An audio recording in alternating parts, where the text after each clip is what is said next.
The capture. Mira's head throbbed as she opened her eyes, her vision blurry and her throat dry.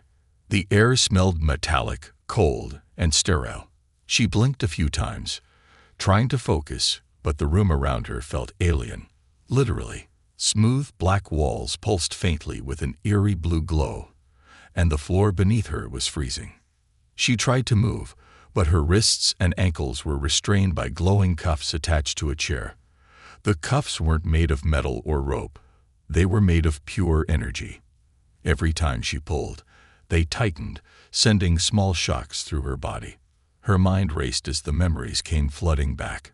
She had been flying her fighter jet during a skirmish with the Zorak fleet, a species known across the galaxy for their ruthlessness. The Zorak were the ultimate predators, taking no prisoners and leaving no survivors. Mira's squad had fought bravely, but they were outnumbered and outgunned. The last thing she remembered was her jet spiraling out of control, the cockpit filling with smoke as her enemy's lasers tore through her shields. She had been captured. Mira took a deep breath, forcing herself to stay calm. She was trained for situations like this, but training couldn't prepare anyone for the real thing. Her heart pounded as she scanned the room. There was no way out. No doors, no windows, just the faint hum of the walls and her own breathing. Then she heard it. The sound of footsteps. Heavy, metallic footsteps that echoed with a slow, deliberate rhythm. Her stomach tightened. They were coming. The wall in front of her shifted, melting away to reveal a tall figure. It was a Zorak, but it wasn't like the one she had seen in battle. This one was enormous, almost 7 feet tall, its body covered in thick, gray armor that seemed to be part of its skin. Its eyes glowed a deep crimson, and its mouth was a jagged slit filled with sharp teeth. Mira braced herself. She expected it to snarl, to gloat, to inflict pain. That's what the Zorak were known for. Instead, it tilted its head, studying her like a scientist observing a rare specimen. "You are different," it said in a deep mechanical voice. The words weren't in English, but Mira's translator implant automatically converted the alien language. She didn't respond. She wouldn't give it the satisfaction. The Zorak stepped closer, its glowing eyes narrowing. "Humans," it muttered, almost to itself. "You were not what we expected." Mira's fear was quickly replaced by confusion. Not what they expected. What did that mean? She stared at the creature, trying to read its expression, but its face was impossible to interpret. The Zorak raised one clawed hand, and Mira instinctively flinched, expecting pain. But instead of striking her, the alien placed its hand on a glowing panel on the wall. Symbols appeared on the surface, alien symbols that shifted and pulsed like living creatures. Mira couldn't understand them, but something about them felt familiar. It was as if they were trying to speak to her, whispering just beyond her comprehension. "You hold the key," the Zorak said, its voice softer this time. "The key to survival. Our survival." Mira's confusion deepened. This wasn't an interrogation. This wasn't torture. This was something else. "Let me go," she said, her voice firm. "I don't know what you're talking about." The Zorak ignored her. It turned and began to leave, but before it stepped through the wall, it spoke one final sentence. "You will understand soon enough." The wall closed behind it, and Mira was left alone again. For a moment, she simply sat there, trying to process what had just happened. The Zorak were supposed to be merciless warriors, yet this one hadn't harmed her. It hadn't even threatened her. Instead, it had spoken in riddles about survival and keys. None of it made sense. Her eyes drifted back to the glowing symbols on the wall. They were still there, still pulsing faintly. She stared at them, and as she did, she felt something strange, a connection. It was like the symbols were alive, reaching out to her, trying to tell her something. Suddenly, one of the symbols changed. It shifted and rearranged itself into a shape she recognized. A star. Not just any star, but the emblem of her squadron. Her heart skipped a beat. What was going on? Before she could think further, The wall melted open again. This time, 2 more Zeruk entered, each holding a strange cylindrical device. They approached her, and Mira tensed, expecting the worst. But instead of attacking, they pointed the devices at her cuffs. The glowing restraints flickered and disappeared, freeing her. One of the Zeruk gestured for her to stand. "Follow," it commanded. Mira hesitated. Every instinct told her to fight, to run, to resist. But she was unarmed, surrounded, and still reeling from the strange interaction with the first Zeruk. For now, she decided to comply. As she stepped into the corridor, the walls pulsing faintly around her, Mira felt a growing sense of dread. She had no idea what the Zeruk wanted, but one thing was clear: this wasn't just about her. It was about something much bigger. And whatever it was, she wasn't ready for it. The revelation. Mira walked through the dimly lit corridors of the Zeruk ship, flanked by her 2 towering captors. The air was thick with an electric hum, and the walls seemed alive, pulsing with a strange energy that made the hairs on her arms stand on end. She tried to memorize her surroundings, but everything looked the same: smooth black surfaces, glowing symbols, and no visible exits. Her mind raced with questions. Why had they freed her? Why were they speaking of survival? And what did they mean by the key? The Zeruk led her into a large chamber, far different from the cold, sterile cell she had been in before. This room was vast and circular, with a high ceiling that seemed to stretch endlessly into darkness. In the center was a raised platform surrounded by floating holographic screens. The images displayed alien landscapes, fleets of ships, and what appeared to be schematics of advanced technology. Mira's breath caught when she saw one of the holograms. It was Earth, surrounded by red markers that pulsed ominously. A group of Zeruk stood around the platform, their armor gleaming under the faint blue light. One of them, larger and more imposing than the rest, turned as Mira entered. Its eyes glowed brighter than the others, and its movements were slow and deliberate. This was clearly their leader. "Human," the leader said, its voice resonating through the chamber. "Do you know why you are here?" Mira folded her arms, masking her fear with defiance. "No, and I don't care. If you think you can use me against my people, you're wasting your time." The Zeruk leader tilted its head, studying her as if her reaction were a puzzle. "You misunderstand. We did not bring you here to destroy your people. We brought you here to save them." Mira's eyes narrowed. "Save them? From what? You?" The Zeruk leader's gaze shifted to one of the holographic screens. It gestured with a clawed hand, and the image of Earth grew larger. "Your world is in danger. As are we. A greater threat looms, a force that neither of us can defeat alone." The hologram changed, showing a massive fleet of sleek, metallic ships. These ships were unlike anything Mira had ever seen. Their surfaces shifted like liquid metal, and their shapes were almost organic, as if they were alive. They moved with eerie precision, forming a perfect formation as they approached a planet. The next moment, the planet disappeared in a blinding explosion. Mira's stomach dropped. What is that?" she whispered. "They are the Krine," the leader said. "A race of machines. Perfect. Relentless. They consume everything in their path, leaving nothing behind. They are coming for us, and they are coming for you."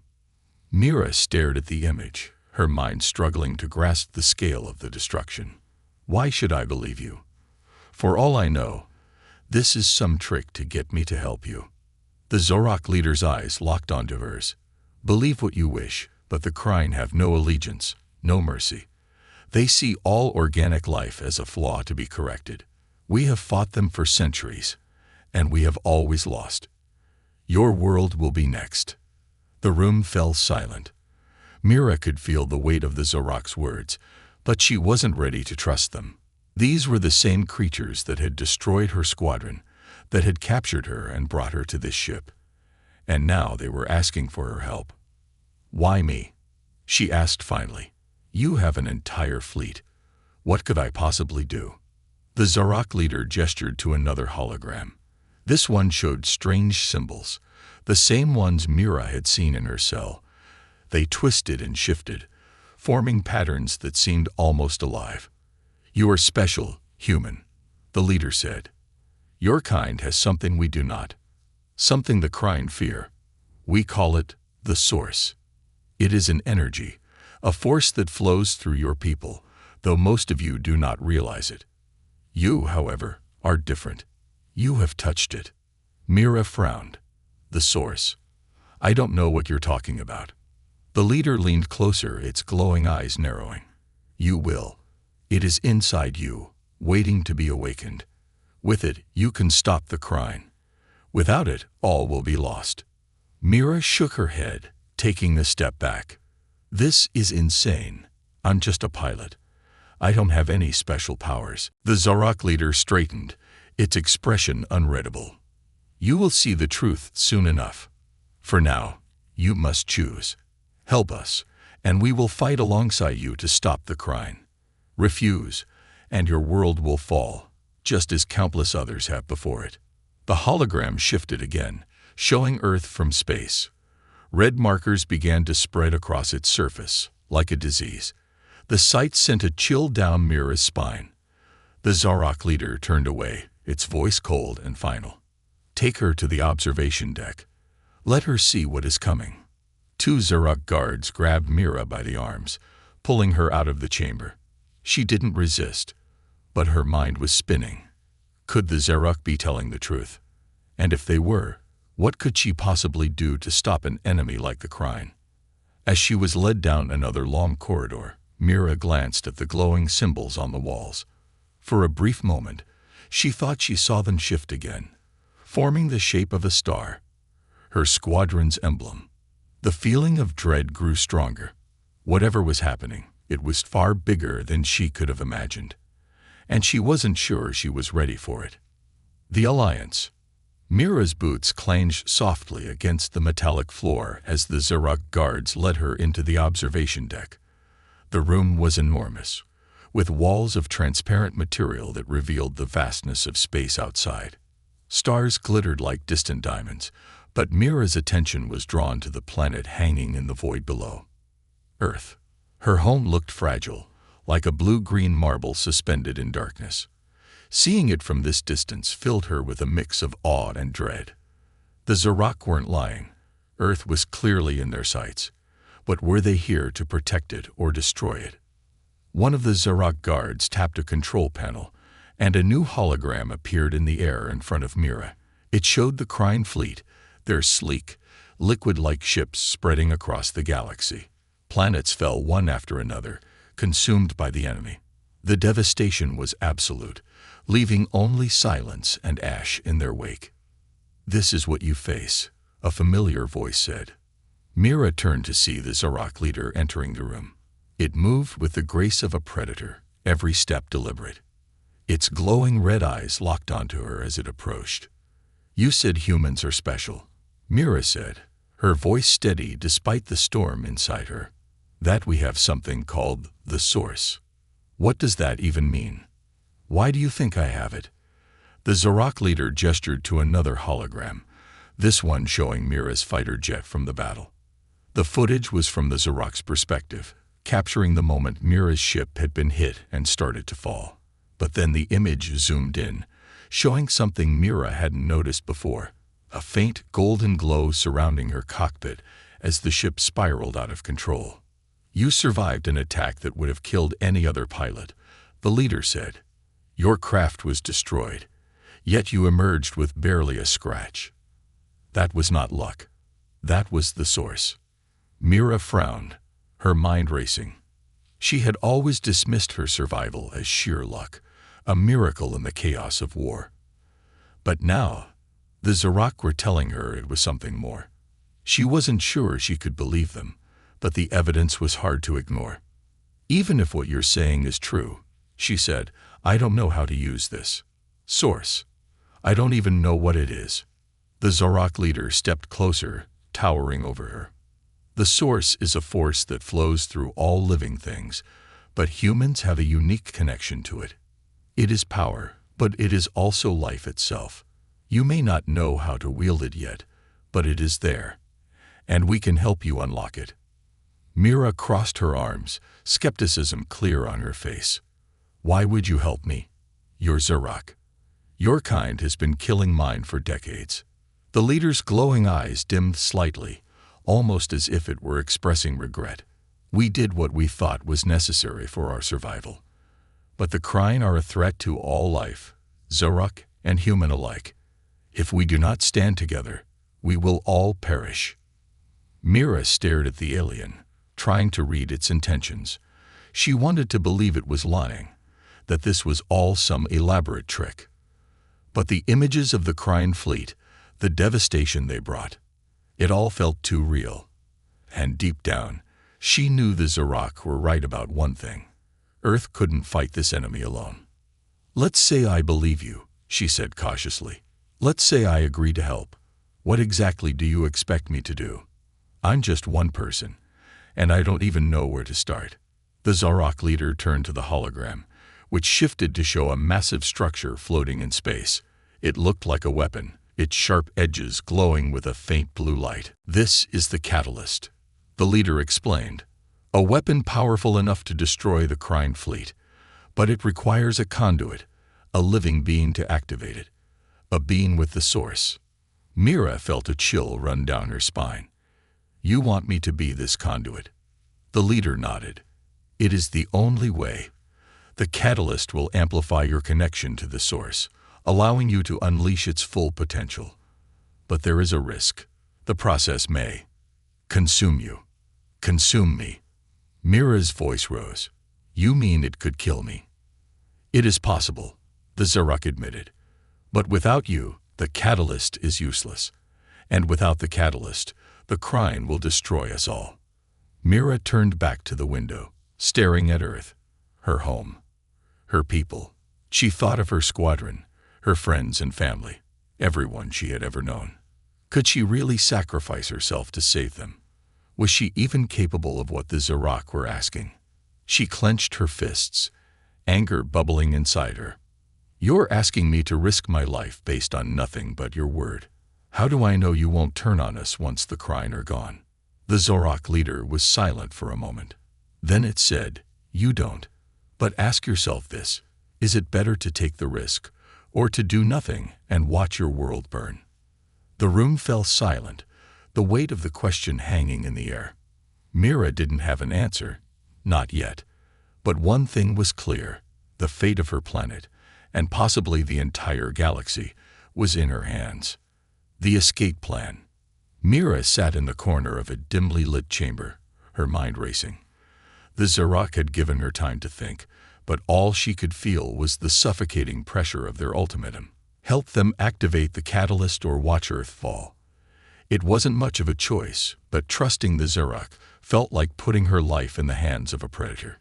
Yet, the images of the Kryn fleet and Earth's destruction kept playing in her mind.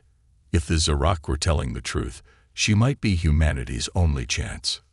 The door to her chamber hissed open, and a smaller Zorak entered. It wasn't armored like the others. Its skin was smoother, and its eyes glowed faintly blue instead of red. It carried a small device in one hand, its claws clicking softly against the metal. "Human," it said, its voice softer than the others. "You must come with me." Mira frowned, standing slowly. "Why?" "Another speech about my destiny."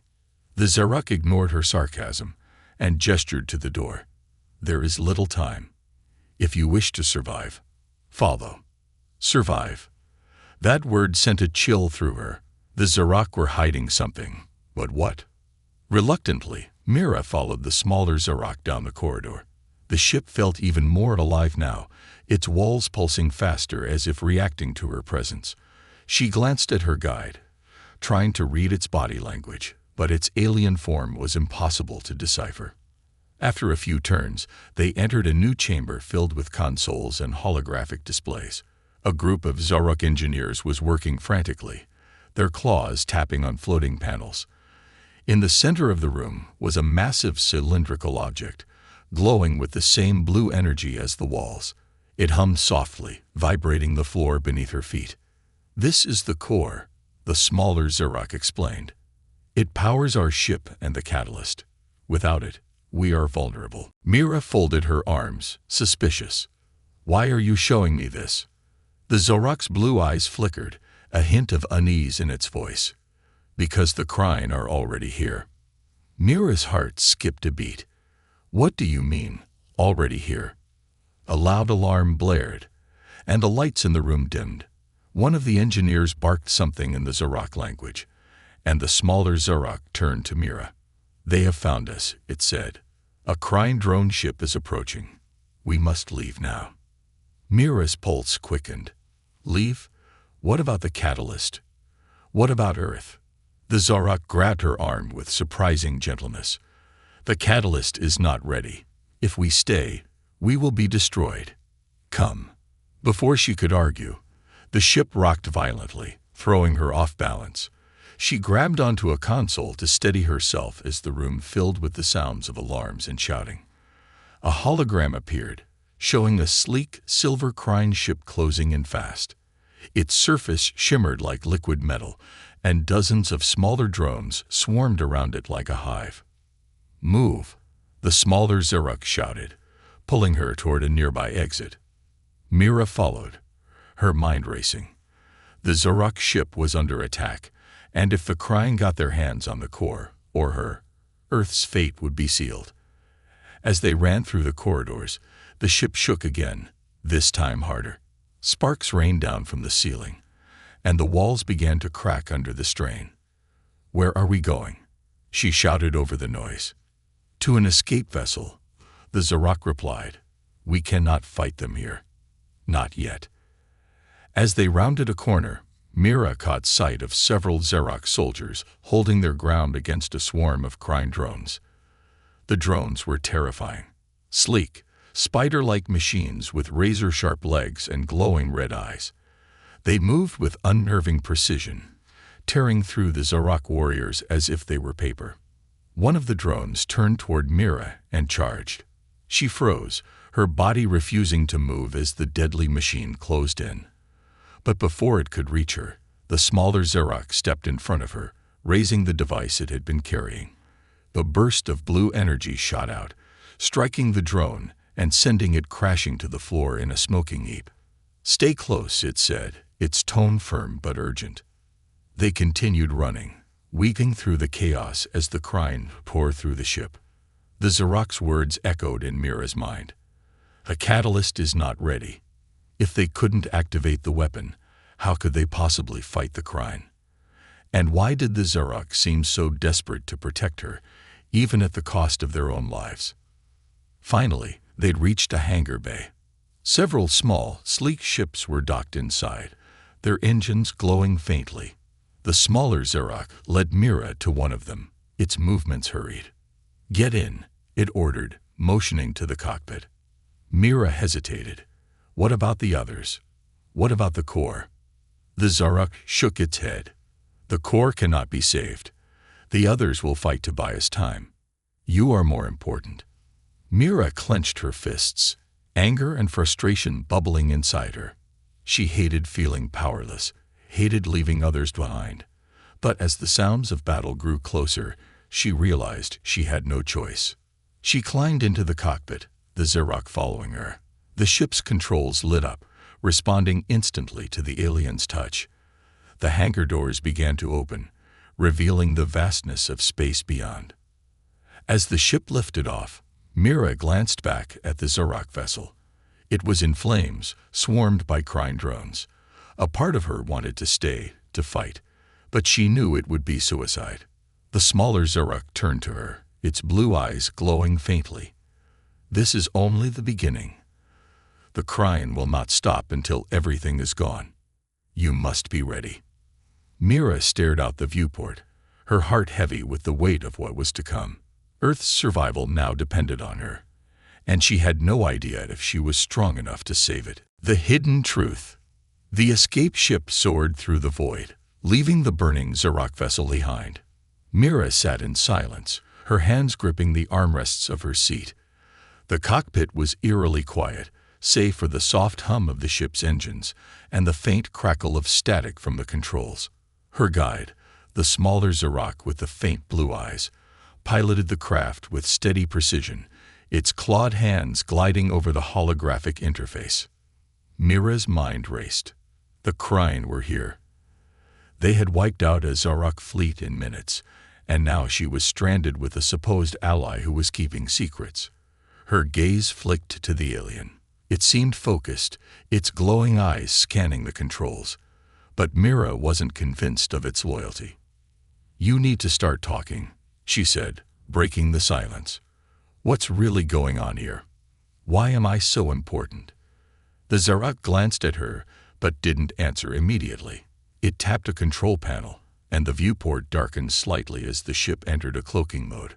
The stars outside shimmered, their light distorted by the ship's field. Finally, the Zarak spoke. "The truth is more complicated than you know. The source is not just a power, it is a link, a connection between all living things, and your people are unique in how they wield it." Mira crossed her arms. "Unique? You keep saying that, but I don't feel very special." The Zarak turned to face her, its glowing eyes narrowing. "You do not understand what you are.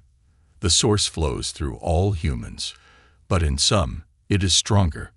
You are one of them, a conduit. You can shape the source, bend it to your will. That is why the Kryn fear you." Mira leaned forward, her eyes narrowing. "If I'm so powerful, why don't I know it? Why hasn't anyone told me this before?" "Because your kind has forgotten," the Zarak said simply. "Long ago, humans understood the source. They used it to create wonders, to protect their world.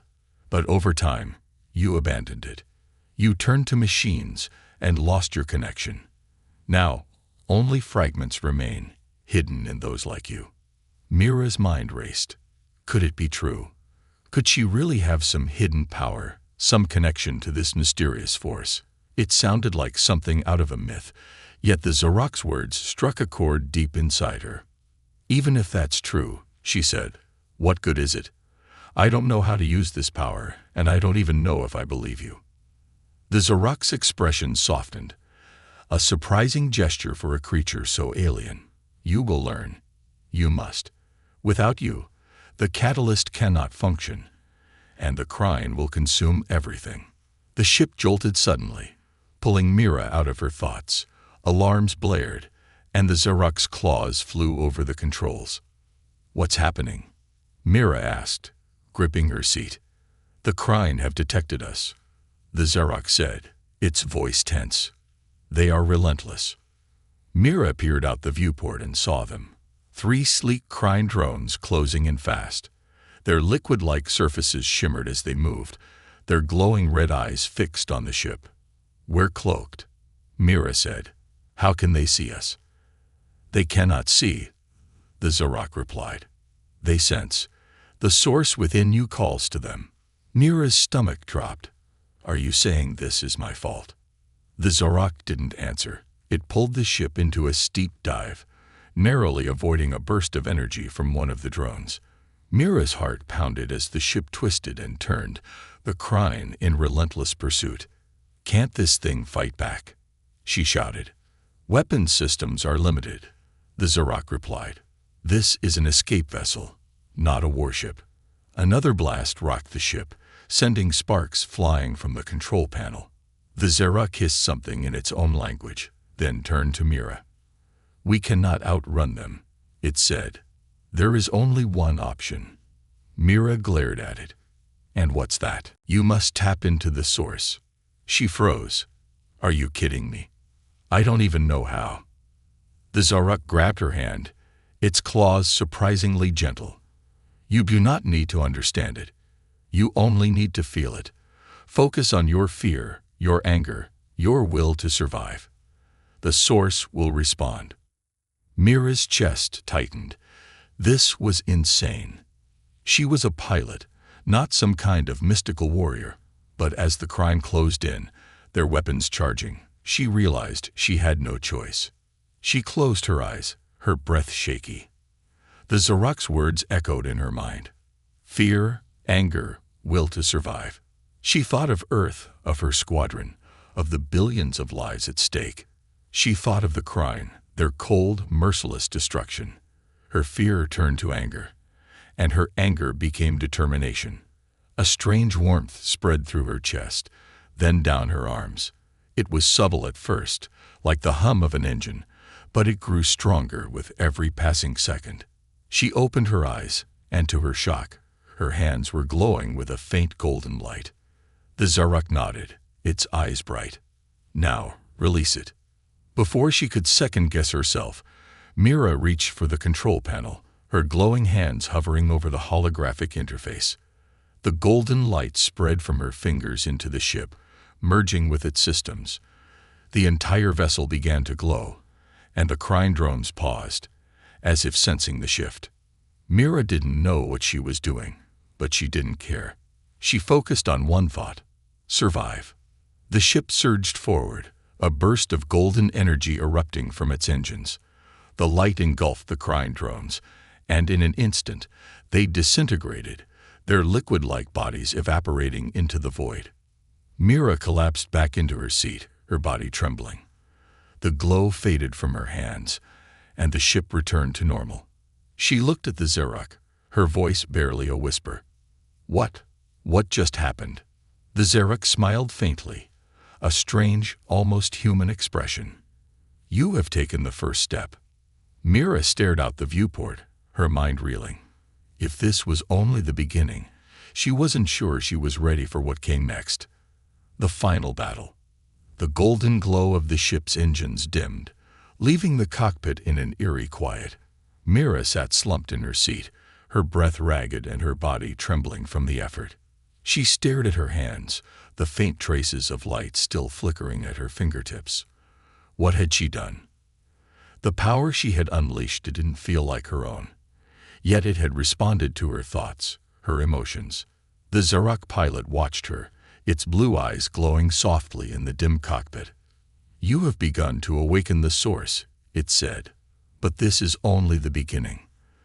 The Craving will not stop until they consume it, or you. Mira swallowed hard. You keep saying that. Why do they care so much about me? About humans? The Zarok turned back to the controls, its expression unreadable. The Craving were not always our enemy. They were created by a race that came before us, a race that also wielded the source. The Craving were designed to protect life, but over time, they evolved beyond their creators. They began to see the source as a flaw, a weakness to be eradicated. Mira frowned, her mind racing. So they want to destroy us because we have this connection. The Zarok nodded. You are the last race with a strong connection to the source. If they extinguish it in you, the balance of the galaxy will be lost.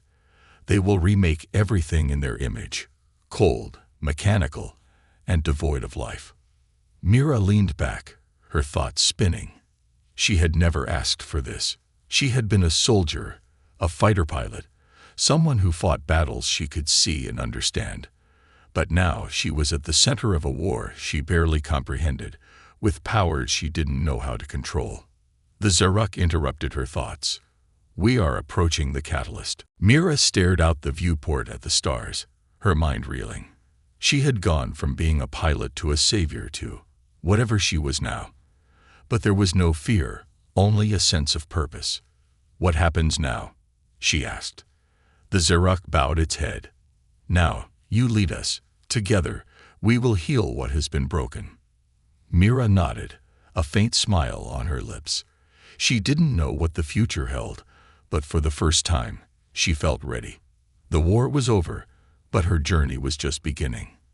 As the Zarok ship moved away from the catalyst, Mira's voice echoed in the quiet chamber, carrying the weight of her transformation. In the end, we are more than flesh and blood. We are the choices we make, and I choose to build a better future. The screen fades to black, the faint glow of the catalyst lingering as a beacon of hope in the endless void. The unthinkable. The chamber erupted in a blinding explosion of golden light. The energy of the catalyst poured through Mira, her body trembling as she channeled its immense power. For a brief moment, She felt like she was everywhere, connected to the stars, the void, and the faint spark of life across the galaxy. It was overwhelming, yet it felt right. The Krine flagship loomed in the distance, a massive, shifting mass of liquid-like metal and glowing red eyes. It seemed to hesitate, as though sensing the change in its prey. But then it surged forward, its weapons charging for a final strike. Mira stood on the platform, her entire body glowing with golden light. She raised her hands, and the catalyst's energy flowed outward in a massive wave. The Krine drones disintegrated instantly, their metallic forms crumbling to dust. The flagship fired a beam of energy, but it was absorbed by the wave, the golden light consuming everything in its path. The Zorak in the chamber watched in awe, their glowing eyes wide as they witnessed what they had only dreamed was possible. The Krine fleet, unstoppable and merciless, was being destroyed by one human. But the power came at a cost. Mira's body felt like it was burning from the inside out, the energy overwhelming her senses. Her vision blurred, and she could hear the Zorak shouting, their voices distant and faint. The Krine flagship trembled as the golden wave hit it, its shimmering surface cracking and splitting apart. The massive ship began to collapse, its once fluid form solidifying into jagged fragments. In its final moments, it sent out a pulse, a message, before it exploded in a silent, brilliant flash. Mira fell to her knees, the light around her dimming. The catalyst's glow began to fade, its energy spent. She gasped for breath, her body trembling as she tried to hold on. The platform beneath her pulsed faintly, as though it too were struggling to survive. The smaller Zorak ran to her side, its blue eyes glowing with concern. "Mira, you must hold on. The catalyst's energy is draining you." She looked up at the alien, her face pale but determined. "Did it work?" she asked, her voice weak. The Zorak turned to the viewport, where the Krine fleet had been moments ago. The void was empty now, save for the faint remnants of the flagship's destruction. "Yes," it said quietly. "The Krine are gone." Mira managed a faint smile, relief washing over her, but she could feel her strength slipping away, the catalyst's energy still pulling at her. "I don't think I'm coming back from this," she said softly. The Zorak's expression shifted, its eyes dimming with sadness. "You have done more than anyone could have asked. Your sacrifice will not be forgotten." Mira closed her eyes, the golden light around her flickering like a dying flame. She thought of Earth, of the people she had saved, and the lives she had fought to protect.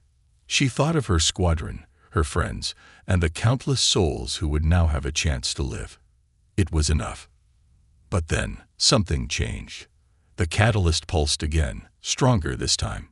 The golden light surged back, not outward but inward, wrapping around Mira like a cocoon. The Zorak stepped back, its eyes wide in disbelief. "What is happening?" Mira whispered, her voice barely audible. "The catalyst," the Zorak murmured. "It is remaking you." Mira's body lifted off the platform, suspended in the golden light. She felt the energy flowing through her, not as a destructive force, but as something new.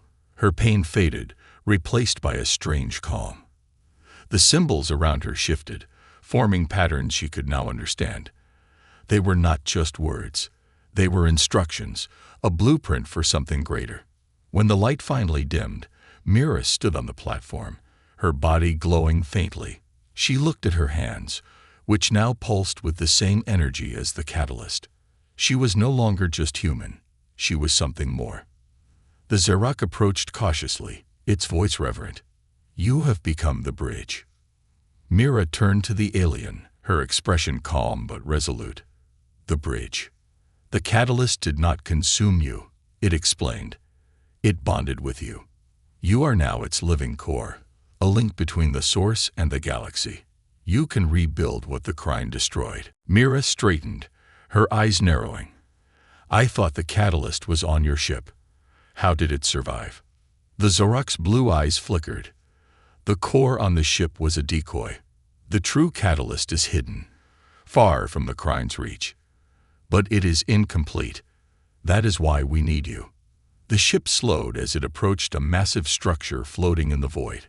The catalyst was unlike anything Mira had ever seen. It was enormous, a web of glowing blue energy suspended between jagged black spires. The entire structure pulsed like a heartbeat, its light faint and flickering. "What is that?" Mira whispered, her voice tinged with awe. "The catalyst," the Xerox said. "It is a weapon, yes, but also a conduit. It will amplify your connection to the source, allowing you to destroy the Crine fleet. But it requires balance, focus. Without those, it will consume you." Mira's stomach twisted. The Xerox had hinted at the risks before, but seeing the sheer size and power of the catalyst made it real. She clenched her fists, her fear warring with her determination. This wasn't just about her survival anymore. It was about Earth, about billions of lives depending on her. The Xerox brought the ship into a docking bay, and the faint hum of the engines faded. It turned to Mira, its expression grim. "The Crine will not wait. They will detect the catalyst's activation and come to stop us. Once you begin, there will be no turning back." Mira nodded, swallowing the lump in her throat. "What do I need to do?" The Xerox led her out of the ship and into the heart of the catalyst. The air was charged with energy, and Mira could feel it pulsing around her, almost like it was alive. At the center of the chamber was a glowing platform, its surface covered in the same shifting symbols she had seen before. "You must step onto the platform," the Xerox said.